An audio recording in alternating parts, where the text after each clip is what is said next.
months of March and April were the hottest for northern India and Pakistan.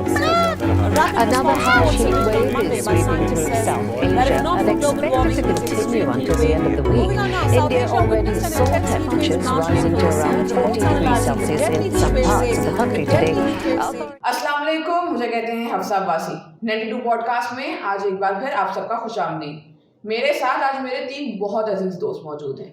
सबसे पहले we have with us Isha Fatima.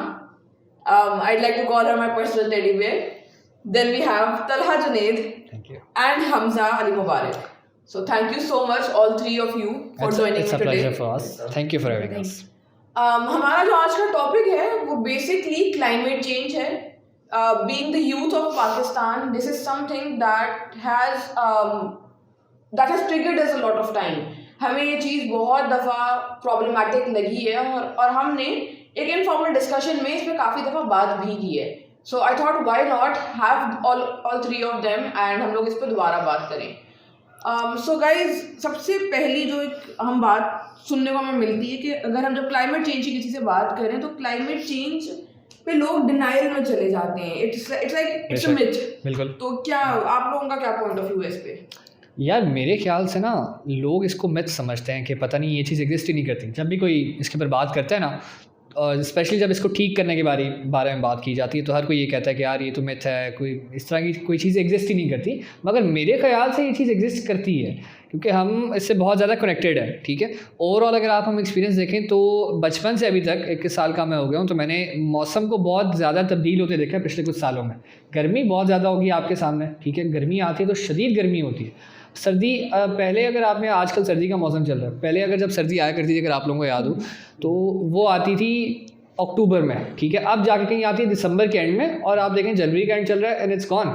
ठीक है, बहुत कम सर्दी है बाहर धूप है, इस वक्त गर्मी लग रही है बाहर। ये तो स्वेटर मैंने पहना है, मुझे यहाँ भी गर्मी लग रही है वैसे। तो आई फील लाइक कि एग्जिस्ट करता है, इसी वजह से मौसम तब्दील हो रहे हैं। फर्दर इसके अंदर बाकी इंशाल्लाह आगे बात करते हैं। और क्लाइमेट चेंज ऑब्वियसली एग्जिस्ट करता है क्योंकि जैसे कि हम देखें कि पहले कराची वाली साइड पे और ये दुबई वाली साइड पे बिल्कुल भी बारिश नहीं होती थी और अब देखा जाए तो अब उधर बहुत बारिश होती है। दुबई में भी होती है, सऊदीया में भी होती है, सऊदीया में और सऊदीया में पहले तो बिल्कुल भी नहीं होती थी। कभी सुनने में आया होगा कि यार इधर बारिश है, पर अब तो आए दिन सुनने में आ रहा है। रिसेंटली आपने देखा ही होगा वो एक पोस्ट सऊदी अरेबिया की बहुत मशहूर है कि सऊदी अरेबिया टर्न्स ग्रीन, ठीक है, जो कि क़यामत की निशानी भी है वैसे, वहाँ पे बारिश हो रही है। तो और बहुत तादाद में, बहुत ज़्यादा तादाद में बारिश हो रही है। आपको अगर इसमें ऐड करूँ तो लाइक अगर बेसिकली जैसे कि पता है मैं बेसिकली कश्मीर से बिलोंग करता हूँ, तो मैंने अपने बचपन से लाइक मौसम बदलते देखे। जब मैं छोटा था तब लाइक सर्दियाँ ऐसी थी जैसे तलहा आपने बताया कि लाइक वो ख़त्म नहीं थी होती। वो 4-4 माह तक सर्दियों का वो शिद्दत जो होती थी, वो इवन बर्फबारी हमारे कश्मीर में वो बहुत ज़्यादा टाइम तक रहती थी। अक्टूबर में आ जाती थी सर्दी। हाँ, अक्टूबर में इवन आई थी और लाइक अप्रैल मार्च तक ठंड रहती थी। अब मैं अगर आपको रिसेंटली बताऊँ, लास्ट ईयर में आपको बताऊँ कि कश्मीर में लाइक बर्फबारी तो एंड दिसंबर एंड पे आगे हुई है और वो जनवरी एंड तक खत्म नहीं होगी। लाइक बिल्कुल ऐसा नहीं। अब अगर यहाँ से मान लीजिए कश्मीर जैसे और जो नॉर्दर्न एरियाज हैं हमारे, वहाँ पे क्लाइमेट चेंज के ज़्यादा इफेक्ट है, तो सोचें ये तो फिर भी मैदानी ना है। मैं एक बात शेयर करना चाहती हूँ कि जिस पहले इंग्लैंड में ओवरऑल उधर विंटर सीजन रहता था, मतलब इतनी गर्मी नहीं आती थी उधर, फैंस का तो है ही नहीं ना। बिल्कुल ऐसे है, वहाँ पे कॉन्सेप्ट ही नहीं था कि उनके घरों में फैंस वगैरह या कुछ इस तरह का हो। तो अब उधर भी बाकायदा उन लोगों ने अपने घरों में फैंस लगवाए हैं कि उधर 3 माह गर्मी आती है और अच्छी खासी गर्मी आती है। लंदन में जो उनके घर बने हुए ना वो वेदर के हिसाब से बने हुए, ठंडे वेदर के हिसाब से, कि शीट्स लगी होती हैं वहाँ पे। मेरे रिलेटिव्स वहाँ रहते हैं, फूफो वगैरह रहती हैं, तो वो बताते हैं वहाँ शीट्स लगी होती हैं कि जो घर को गर्म रखती हैं। और अब पिछले दिनों इतनी गर्मी आई है कि सड़क पिघलना शुरू हो गई, बसें जलना शुरू हो गई, लोग घरों से बाहर निकल रहे थे कि हो क्या रहा है। कि उधर भी शदीद किस्म की गर्मी वहाँ पर अब पड़ती है, यानी इट डज एग्जिस्ट, हम ये कह सकते हैं। जी बिल्कुल। अभी आपने कराची का जिक्र किया, हफ्सा आप कराची से हैं। Exactly, I wanted to talk about this also.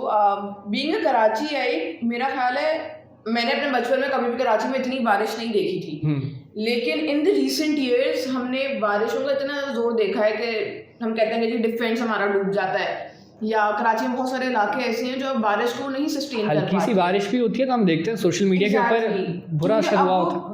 इतने साल कराची में बारिश नहीं होती थी और अब बहुत ज़्यादा हो गई है। सेकेंडली ये कि कराची में हमने हीट वेव का बहुत ज़्यादा हीट वेव का बहुत ज़्यादा क्योंकि कराची में ऑलरेडी वेदर बहुत ह्यूमिड होता है, बहुत ज़्यादा हब्स होता है, ह्यूमिडिटी बहुत ज़्यादा होती है, तो वो जो हीट वेव आती है उसकी वजह से लोग बहुत ज़्यादा बीमार पड़ जाते हैं, हॉस्पिटल्स में इमरजेंसी लग जाती है। तो पहले ये चीज़ें मेरे बचपन में एटलीस्ट नहीं होती थी, लेकिन अब पिछले 3, 4, 5 सालों से चीज़ बहुत ज़्यादा बढ़ गई है।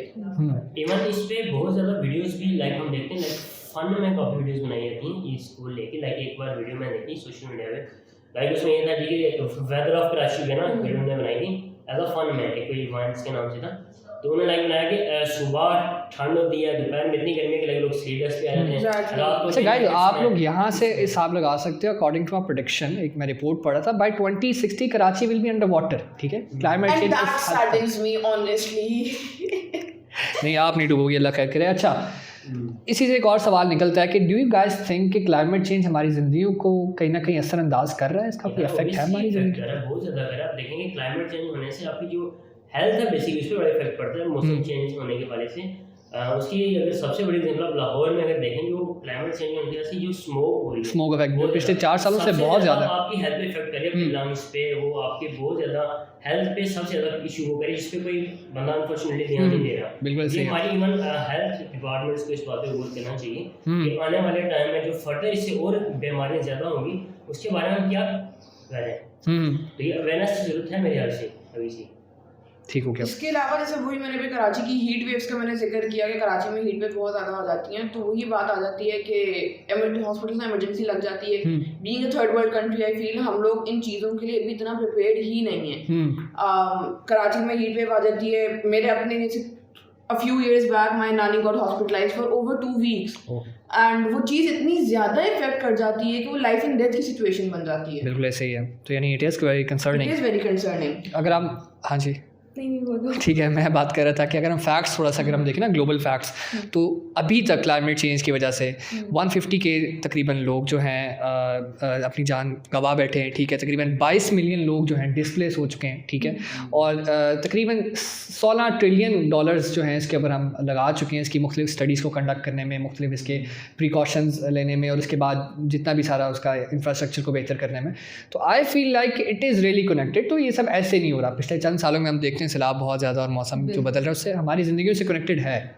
तो जिस तरह के सैलाब वगैरह की बात की जाए, अगर हमारे पाकिस्तान में अगर डैम्स वगैरह बनाएंगे तो उसकी वजह से सैलाब, और जिस तरह के हमारे ग्लेशियर्स जब मेल्ट होते हैं, तो अगर हमारे मुल्क में पहले से डैम्स वगैरह पर काम हुआ होगा तो जो हमारा पानी होगा वो उसमें जाके स्टोर होगा। मैं ग्लेशियर्स की आपने बात की तो मैं एक और फैक्ट आपके सामने रखता हूँ। 2035 according to a report, United Nations की एक रिपोर्ट है, उसके मुताबिक बाय 2035 85% या 80% आपके जो हिमालयन ग्लेशियर्स हैं वो मेल्ट डाउन हो जाएंगे। और वो भी से आप देख रहे हैं रिसेंटली जो सैलाब आया पाकिस्तान के नॉर्दर्न एरियाज में, जिससे बहुत ज़्यादा तो वो इसी चीज़ की निशानी है। बिल्कुल ऐसे ही है। आने वाले टाइम में इससे ज़्यादा होगा, जैसे जैसे क्लाइमेट आपका इफेक्ट होगा वो इससे ज़्यादा बड़े सैलाब आ सकते हैं। ऐसे ही है। और अगर हमने उसको वाटर को ना हमने स्टोर किया, उसका यूटिलाइज ना किया तो तबाही की तरफ आएगा। अभी हमने देखा है रिसेंटली 2022 में सैलाब आया आपके सामने, ठीक है, तो मतलब इन लोगों को भी तो उसको ठीक करने के लिए कुछ करना चाहिए ना। जैसा कि इन्हें बाहर पता नहीं किसी कर, ये नहीं मुझे पता कि किसने इनको, किसी ने ये बोला था कि शायद इनको डोनेशन दी थी या जो भी दिया था कि आपने अपने इंफ्रास्ट्रक्चर को, उन्होंने इनको गाइड किया था कि जिस तरह पहले से बना हुआ है उस तरह मत बनाएं, उसको बेहतर किया जाए, यानी ठीक है, ताकि जब सैलाब वगैरह की इस तरह की सूरत हाल हो तो जब अच्छा मेरा एक यहाँ सवाल है आप लोगों से। देखो अगर हम थोड़ा फैक्ट्स की तरफ देखें, हम बात करते हैं, ठीक है। अब देखो कार्बन एमिशन क्लाइमेट चेंज का जो वाहिद जिसे हम कहते हैं कि कॉज है, ठीक है, जो मेजर कॉज उसको हम कहते हैं कार्बन एमिशन, CO2 एमिशन से होती हैं, जो जाके हमने बेसिकली जो पढ़ा हुआ है ग्रीन हाउस इफेक्ट, ठीक है, कि वो सारी हीट ट्रैप हो जाती है और आपकी जो अर्थ है वो वार्म अप हो जाती है। तो खैर हम कार्बन एमिशन की अगर बात करें तो पाकिस्तान की कंट्रीब्यूशन इज़ 0.50%, ठीक है, जबकि चाइना की 30% है और US की 15% है, ठीक है। उनकी एमिशंस कंट्रीब्यूशंस इतनी ज़्यादा, पाकिस्तान की 0.50% है, लेकिन सबसे ज़्यादा पाकिस्तान ही क्यों नुकसान उठाता है, ये मुझे समझ नहीं आती यार। क्योंकि आजा के बाद तो हमारे पे आनी है ना।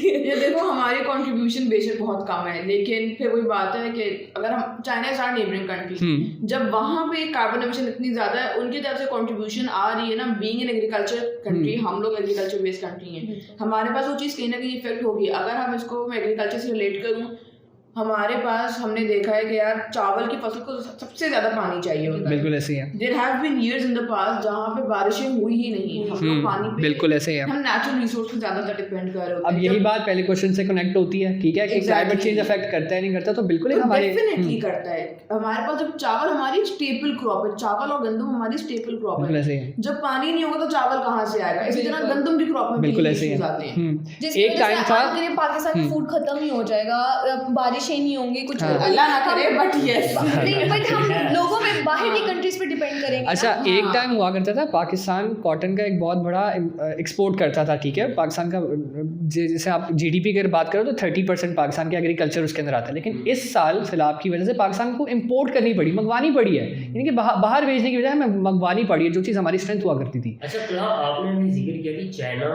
अगर फर्ज जो सबसे ज़्यादा कार्बन प्रोड्यूस कर रहा है, कम कर रहा है, लेकिन ज़्यादा हम पे इफेक्ट आता है और हम लोग इसका ज़्यादा वो हमें नुकसान उठाने पड़ते हैं। इसकी रीज़न आप ये भी तो देखें ना, चाइना इतनी ज़्यादा कार्बन प्रोड्यूस कर रहा है तो उनके पास लाइक फैक्ट्रीज में फिल्टर्स भी हैं, वो एटलीस्ट अपने लोगों को कुछ ना कुछ प्रोटेक्शन दे रहे हैं, वो उस धुएं को या जो भी कार्बन है उनको फिल्टर राइज कर रहे हैं। पाकिस्तान में अनफॉर्चुनेटली बेशक वो 0.5% है, बट द थिंग इज कि हमारे पास ना ही फैक्ट्रीज में कोई फिल्टर है जो कार्बन वो प्रोड्यूस कर रहे हैं उसको भी फिल्टर कर सकें, और ना ही किस तरह के हमारे रिसोर्सेज हैं। तो जब आपके पास रिसोर्सेज ही नहीं होंगे ना, आपके पास कोई फिल्टर्स होंगे इस तरह के, तो वो आपका जो 0.5% भी है वो ह्यूज इम्पैक्ट करेगा आपकी जो लोग हैं उनकी हेल्थ पे।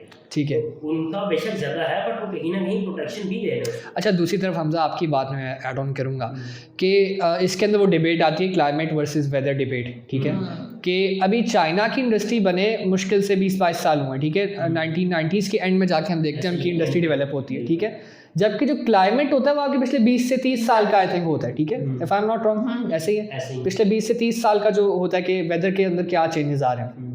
वेदर होता है ना आपका डेली का कि एक सर्दी है गर्मी है, लेकिन क्लाइमेट में एज अ होल पिछले 20 से 30 साल का देखा जाता है, तो उनको तो मुश्किल से 20 साल हुआ है। आई डोंट थिंक सो उनको ब्लेम करना बनता है यहाँ पे।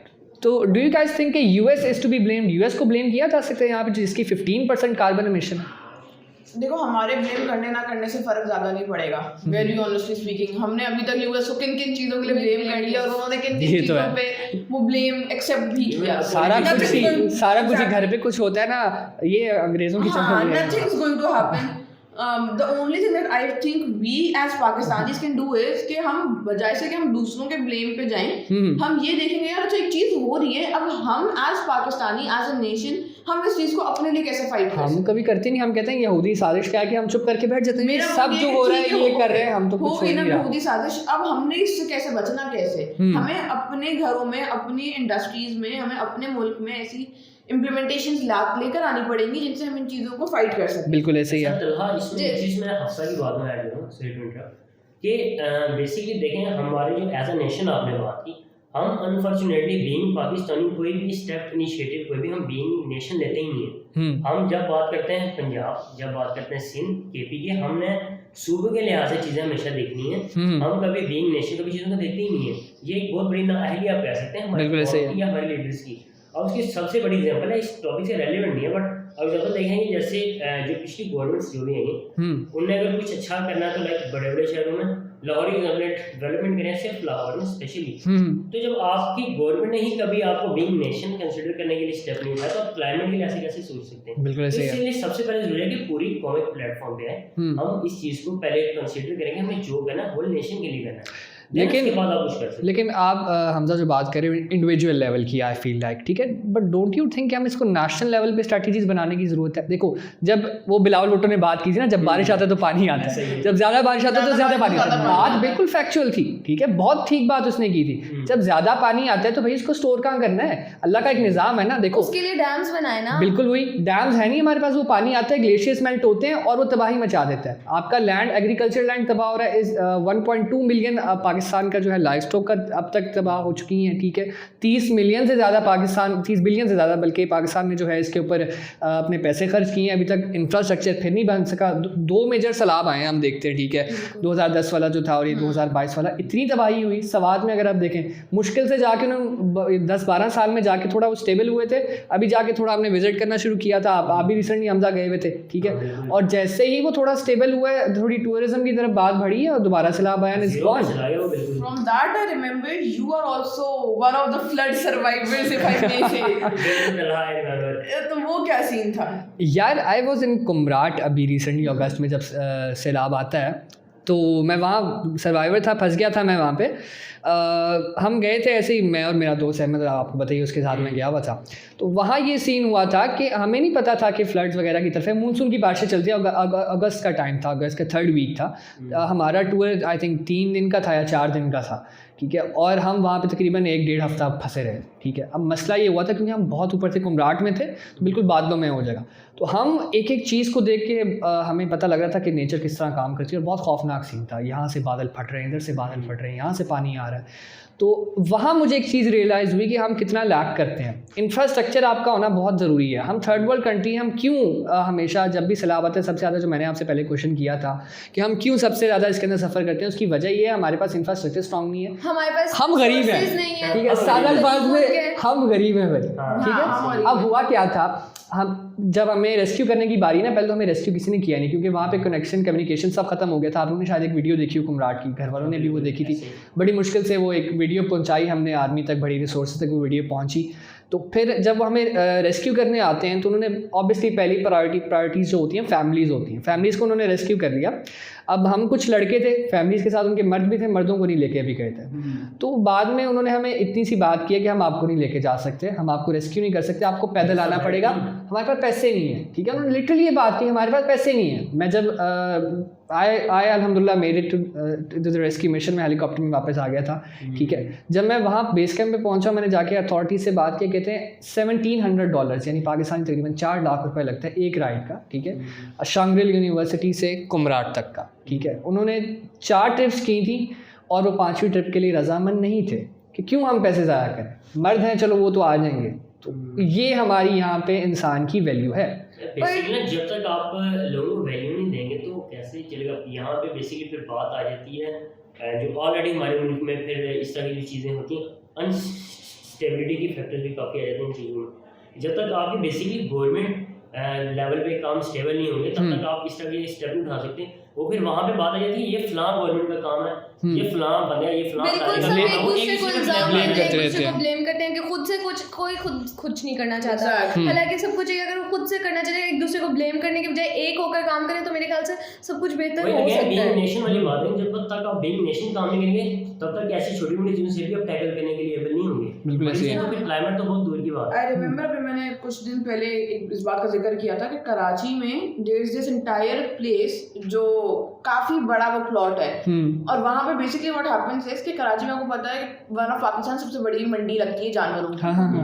तो बकरा ईद का सीजन ना भी हो तब भी जो गाय भैंसें मर जाती हैं या जो जानवर मर जाता है ना, उसको वहाँ जाके वहाँ पे सिर्फ प्रॉपर्ली उनको दफनाया जाता है, वहाँ उनको डंप कर दिया जाता है। So what happens then is कि अगर आपने there is YouTuber Azlan Shah, अब उसकी भी एक वीडियो है इस पे कि आपने वो पूरी इतनी बड़ी वो रोड है, मेरे ख्याल 3-4 किलोमीटर की, वो पूरा वो प्लॉट है, ऐसे ही है। वहाँ पे रोड पे भी और उस प्लॉट में भी सिर्फ गाय जानवर इसी तरह पड़े हुए। अब उससे एक तो ये चीज आ गई कि बीमारियां, फिर मीथेन बहुत ज़्यादा प्रोड्यूस होती है, वो जाके फिर आपका वही ग्रीनहाउस इफेक्ट, वो आपकी क्लाइमेट को भी इफेक्ट करेगा। बिल्कुल ऐसे ही है। थर्डली ये कि अभी हम लोग जैसे हमने देखा, थोड़ा बात ऑफ टॉपिक हो जाएगी, लेकिन हमने भी देखा हमारे पास एनर्जी की बहरान आया, ठीक है, लेकिन energy is connected to climate change ना।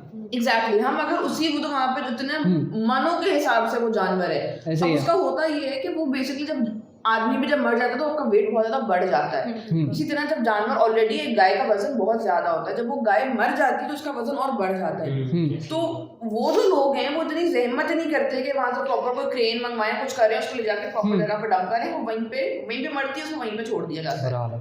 तो वो चीज़ इतनी ज़्यादा आपके लिए प्रॉब्लमैटिक है, आपके क्लाइमेट के लिए भी। और कराची में ये बात कराची की मशहूर है कि यार कराची इंतहाई गंदा ही तो है, हमने तो देखा ये बात, लाहौर हम बड़े साफ हैं। कराची में भी काफी उन लोगों ने उधर की जो लेकिन कम है, I feel like infrastructure Karachi का बहुत है। कराची है, ये बात मेरे लिए मेरा शहर is the best, but then again नहीं, वैसे लाहौर है, लाहौर है, that is another debate for another time. But again I can not deny the fact कि जी कराची में गंदगी नहीं है, कराची में कचरा इंतहा बहुत ज्यादा है, कराची इंतहा से ज्यादा है। कराची का डिफेंस भी कचरे से भरा हुआ है। फिर वही बात आ जाती है जैसे हमजा ने कहा, as a nation our government, the Sindh government is doing nothing, literally nothing. Exactly. Bhutto आज भी जिंदा है, लेकिन वो भुट्टो कुछ नहीं कर रहा। आई एम वेरी सॉरी, लेकिन वो भुट्टो अच्छा, कुछ नहीं आपने करा। अभी बात की थी कि अभी आप जिस तरह एनिमल्स की बात कर रहे थे, तो do you guys feel like कि जानवरों के साथ भी क्लाइमेट चेंज का कोई कनेक्शन है? ऑब्वियसली बहुत गहरा। किस तरह? कुछ कहा गया? यार वही बात आ जाती है, हमारी गाय बकरियां क्या खाती हैं? हम लोग एक life stock based agriculture based country है, ठीक है, हमारे पास लाइफ स्टॉक बहुत ज़्यादा मिकदार में और होता है। हमने देखा 1.2 मिलियन अभी तक एग्जैक्टली। एक तो पहली बात ये आ गई, हम क्या खाते हैं? हम भी वही गाय बकरियां खाते हैं, बिल्कुल ठीक सही है। है। जब अभी जैसे फ्लड्स आए, बहुत बड़ी मिकदार है हमारा लाइफ स्टॉक, बहुत 1.2 मिलियन Exactly, हम तक मतलब 2 वो से हो लाख गया। का भी हमारे पास डेटा है। एग्जैक्टली। हमारे पास अपने खाने की एक वो इशू आ गया, ठीक है, वो मर जाते हैं। सेकेंडली ये कि उनको खाने के लिए जो चीजें चाहिए, हमारा वेदर उन चीजों को सपोर्ट नहीं करता। यानी इकोसिस्टम इन शॉर्ट आप कह रहे हो खराब हो जाएगा। पूरा जो इकोसिस्टम है, फूड चेन जो है, वो हमारे पास बिल्कुल तबाह यानी हो इन गई। केस अगर कोई मगरमच्छ किसी परिंदे का इंतजार करता था जंगल में कि वो इस फलाने मौसम में आएगा और वो मौसम नहीं आता तो वो नहीं आएगा, परिंदा भी नहीं आएगा। वो परिंदा नहीं आएगा तो वो मर जाएगा भूख से। तो वो इकोसिस्टम आपका टोटली इसके साथ कनेक्टेड है, ये हम कह सकते हैं। ग्लेशियर्स में पोलर बियर्स होते हैं, जब ग्लेशियर्स नहीं रहेंगे तो पोलर बियर आ जाएंगे, बिल्कुल ऐसे ही, तो जानवर तो इनसे एक्सटेंट हो जाएंगे। Exactly. बिल्कुल ऐसे ही जैसे अभी हो रहे हैं, बहुत तेजी से बहुत जानवर एक्सटेंट हो रहे हैं। सही है। तो अच्छा, डू यू गाइस थिंक कि इसका कोई सोल्यूशन भी है? हमने तो बात कर ली कि डिस्ट्रक्शन कितनी हुई है, ठीक है, अब तक कितना नुकसान हुआ, तो इसका सोल्यूशन भी है? हम यहाँ पे सिर्फ रोते ही रहना कि यार मसले होते जा रहे हैं। Obviously, इसका एक सोल्यूशन है मेरे ख्याल से। अगर हम सारे एक पौधा लगाएं या 2 पौधे लगाएं, हर इंडिविजुअल लेवल पे हो गया। हाँ, 2 पौधे लगाएं और अपनी फैमिली को भी अवेयर करें कि वो पौधे लगाएं, और इससे हमारे क्लाइमेट चेंज में काफ़ी ज़्यादा फर्क पड़ेगा। डू यू थिंक कि इसमें जो बिलियन ट्री सुनामी था हाँ, जैसा कि इमरान खान ने बोला था, एक बशर 2 शजर लगाए, तो मेरे ख्याल से वो बहुत अच्छी उसकी थी, बिल्कुल उनकी ऐसे है। सोच भी बहुत अच्छी थी और उससे बहुत फर्क पड़ेगा। एडिंग टू दैट, जैसे मैं बहरिया में रहती हूँ एंड वहाँ पे there is one thing very prominent, वहाँ पे होता बेसिकली ये है कि आप अपने घर के बाहर, जो बहरिया वालों ने दरख्त लगाए हैं ना, you can not cut them. Okay, अब इफ यू कट देम तो आपको उसमें फाइन पड़ता है। फाइन पड़ता है। और वो फाइन बहुत हेवी फाइन है, वो एक दरख्त पे आपको 7-8 हज़ार रुपए का ओके, फाइन पड़ जाता यानी है। उसमें काफी पौधे और लग उन्होंने सकते बाहर हैं। की पॉलिसी को मेरे ख्याल से which is really और वो good, फाइन which आपको is देना पड़ता है, मेरे को बिल में अलग करा जाता है, तो नहीं दोगे तो फिर वो बिल में आएगा ही आएगा, बिल्कुल ऐसे ही। बिजली अपनी है। तो ये चीज़ उनका बहुत अच्छा इनिशिएटिव है। इस वजह से अगर आप बहरिया में देखें तो ओवरऑल काफी ज्यादा प्लांटेशन है। मेरे अपने घर के बाहर there is a tree that I personally hate, क्यों? क्योंकि उससे बहुत ज़्यादा मच्छर आ जाते हैं। अब इसमें एक और बात आ जाती है कि जब आप इस तरह से हाउसिंग सोसाइटीज में जब आप दरख्त लगाएं तो आपको बात मेरा ख्याल है देख लेनी चाहिए कि यार कौन सा दरख्त किस जगह के लिए सूटेबल है। थोड़ा सूटेबल के साथ साथ मेरे ख्याल से अगर मच्छर की बात करें तो स्प्रे वगैरह होता रहे तो बेहतर रहेगा मामला, उसको कवर किया जा सके। दरख्तों को काटना अभी मेरे ख्याल से ठीक नहीं है। दरख्त काटो, मैं ये कह रही हूँ कि इसको रिप्लेस कर कहीं और दे जाओ, ये भी जो दरख्त ऐसे लगा रहे हैं वो दरख्त तरीके का उस जगह के हिसाब से सूटेबल होना चाहिए। कि वो किस लिए है कि जिससे मच्छर ना आए, तो डिफरेंट होता है ना। सोसाइटीज में आपको इन चीजों का ख्याल रखना चाहिए। लेकिन स्प्रे अगेन देखें ना, आजकल जो स्प्रे यूज हो रही है बेसिकली वो अगेन वो कार्बन को यूज करें, उससे अगेन आपका एनवायरनमेंट इफेक्ट बिल्कुल होता है। ठीक है। थिंग इज कि हमें इससे थोड़ा एडवांस लेवल पे मछलियों के लिए स्पेशली आजकल काफ़ी ज़्यादा एडवांसमेंट आई है। अगर आप वो टेक्नोलॉजी यूज़ करते हैं तो आई डोंट थिंक कि हमें अभी भी स्टिल वो स्प्रेस ही यूज़ करनी चाहिए। इंस्टेड ऑफ देम आपके पास बहुत सी इलेक्ट्रिकल चीज़ें आ रही हैं, लाइक इलेक्ट्रिक रैकेट, बहुत सी वो चीप में अभी आ रहे हैं। डोंट वांट कि आप 5000 वाले लें या महंगा वाले लें, आप बजाय स्प्रे मशरूम उगाने के लिए और ऐसी चीज़ें यूज़ करें जिससे आपका एनवायरनमेंट इफेक्ट। अच्छा, इंडिविजुअल लेवल के अलावा नेशनल लेवल पे मुझे बताओ कि मेरे पास ना एक सोल्यूशन और भी है कि जिस तरह के हम लोग रोज ट्रांसपोर्ट आते हैं घर से, जो भी हमारी गाड़ी वगैरह, उनका जब ऑयल चेंज होने वाला होता है तो उनमें से धुआं निकलता है, तो ठीक है, उससे भी हमारे क्लाइमेट चेंज है। और मेरे ख्याल से हमें चाहिए कि हमें ना साइकिलिंग वाले पे आ जाना चाहिए कि मैं बहरिया से यूनिवर्सिटी साइकिल पे आ रही हूँ। Local transport is a good option, उसको स्ट्रॉन्ग किया जा सकता है। क्लाइमेट में फर्क आएगा, पर साइकिलिंग वाला भी बेस्ट है यार। अगर आप देखो तो बाहर यूजुअली पब्लिक ट्रांसपोर्ट ही इस्तेमाल की जाती है, वहाँ ट्रेन्स के ऊपर फोकस किया जाता है, उनका सिस्टम बहुत स्ट्रॉन्ग है, लोग पैदल चलते हैं, उनसे फिजिकल हेल्थ भी बेहतर होती है और दूसरा पे एनवायरनमेट का भी फायदा है। तो आई थिंक सस्ती पड़ती है ये चीज़। ठीक है, बट मुझे समझ पेट्रोल नहीं आता उससे क्लाइमेट चेंज में कोई फर्क नहीं पड़ता। नहीं, उससे ये होगा कि देखो, अगर मैं द अदर डे मैं अपने कुछ 20-22 लोगों के साथ हम लोग गए थे Anjuman Delhi gate and we opted for the metro train और द ऑरेंज ट्रेन। अब उसमें फायदा ये यहाँ पे कोई कि अगर 20-22 लोग अपनी अपनी गाड़ियों पे जाते तो उससे ज्यादा आपके पास पोल्यूशन प्रोड्यूस होती है, बजाय से कि सबने एक ऑप्शन चूज किया। बिल्कुल ऐसे ही है। अगर हम यूसीपी से, हम अपनी यूनिवर्सिटी से उठ के अगर हम वहाँ भी गए, ऑरेंज ट्रेन के स्टेशन तक भी गए, तब भी हम लोग 8 लड़कियां एक गाड़ी में गए। अगर वही हम अलग अलग जाते तो वो एक अलग हमारे पास पोल्यूशन एग्जैक्टली, ज़्यादा बढ़ बिल्कुल जाता ज़्यादा है। होना। तो वो चीज़ थोड़ी कम हो जाती है। ठीक है। अच्छा, वंस अगेन देखो, ये हमने इंडिविजुअल लेवल की बात करी पाकिस्तान की तरफ से, ठीक है, लेकिन दूसरी तरफ अगर हम पाकिस्तान की कार्बन एमिशन की बात मैंने पहले भी की थी कि 0.50% है, ठीक है, तो नेशनल लेवल पे हम ऐसा क्या करें कि हम इंटरनेशनली एक आवाज़ उठा सकें और हम बेहतर कर सकें इसको। इसके ऊपर इसको एक अच्छा सा एक मैसेज दे के आप इसको एंड पे ख़त्म करें बात को। लेकिन यूएन की स्पीच, यूनाइटेड नेशंस में कोई बंदा हमें चाहिए जो स्ट्रॉन्ग इमरान खान खान जैसा।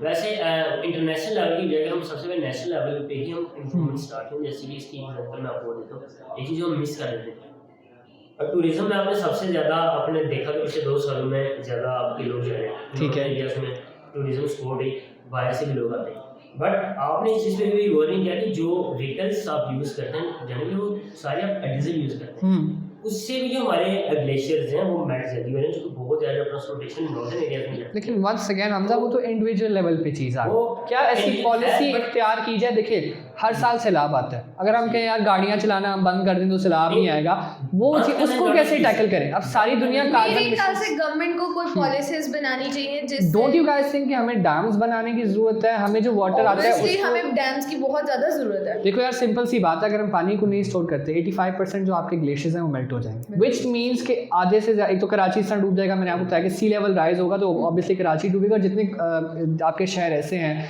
जो समुद्र के किनारे हैं वो डूब जाएंगे, ठीक है।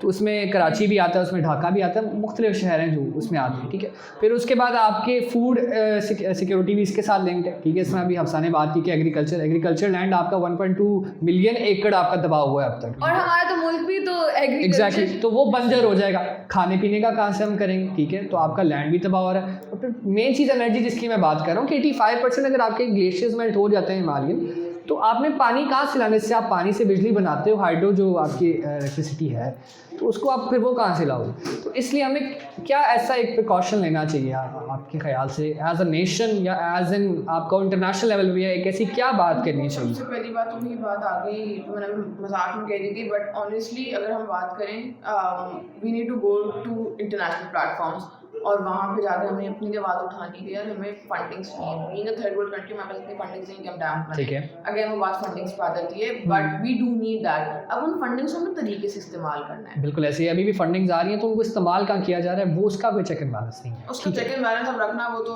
हम इंडिविजुअली तो नहीं रख सकते, but yes our governments need to do that. On that note, I would like to end this podcast today. I hope हम सब की डिस्कशन से एक बहुत I feel productive डिस्कशन हमारी हुई। हमारी इन बातों से आप लोगों को भी कुछ सीखने का मौका मिला हो, कोई मैसेज आप लोगों को मिला हो। So thank you so much for joining us today. इंशाल्लाह ऐसी And there's one thing more. I feel like कि हमने जहाँ डिस्कशन को एंड किया है, मैं ऑडियंस से चाहता हूँ कि आप लोग प्लीज़ कमेंट सेक्शन में इंडिविजुअल लेवल पे और नेशनल लेवल पे बताएं हम क्या ऐसी चीज़ें कर सकते हैं जिससे हम आने वाले दिनों में सैलाब जैसी इन चीज़ों से बच सकें, और जो हमें आफत आगे आ रही है कि शदीद गर्मी या शदीद सर्दी या बहुत ज़्यादा बारिश या बिल्कुल बारिश है, इनसे कैसे बचा जाए। तो काइंडली इसको कमेंट सेक्शन में जो है मेंशन कीजिएगा। So on that note, thank you so much. Thank you so much.